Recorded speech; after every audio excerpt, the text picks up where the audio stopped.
Hi, it's Jean-Pierre and Laurie here, and we'd like to show you what's new in this release.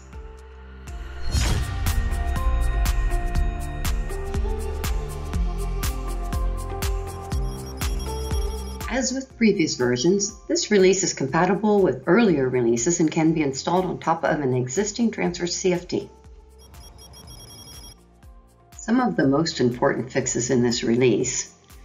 As we improve our journey to the cloud, Transfer CFT now supports folder monitoring on S3 for files over 5 GB.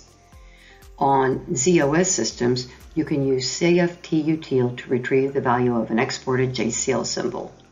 On Unix systems, we've reduced the installation folder footprint by 40%. For Linux, that's a reduction from 660 megabytes to 390. When using multi-node, we've improved the log messages that display if a Transfer CFT node cannot get a selected response from other active nodes. Axway Transfer CFT now offers support for these additional operating systems. You can use the QR code at the bottom of this page to access a comprehensive list of supported operating systems. Security continues to be a priority for Transfer CFT, which now supports the listed elliptic curve-based public key systems for authenticating when using SFTP. These offer better security and performance over some other RSA key types. You can now send or receive a file using only the model file identifier. Here is a short demo on how to send a file by specifying only the IDF. Connect to CFT UI, go to Flotation, Send Templates, create a new model,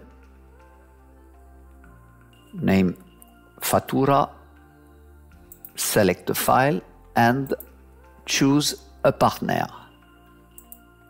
Rio. Then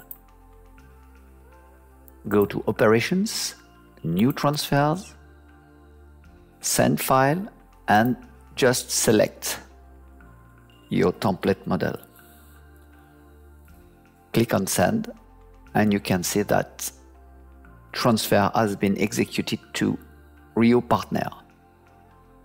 If you want to do the same by REST API, go to Transfer CFT API, then Transfers,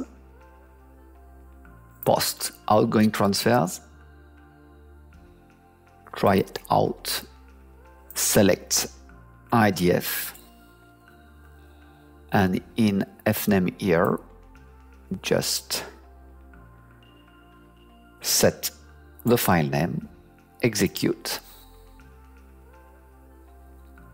and you can see the transfer is executed and completed. Thank you. Transfer CFT now supports managed identity authentication when using Azure Blob storage. Managed identities can enhance the security of an application.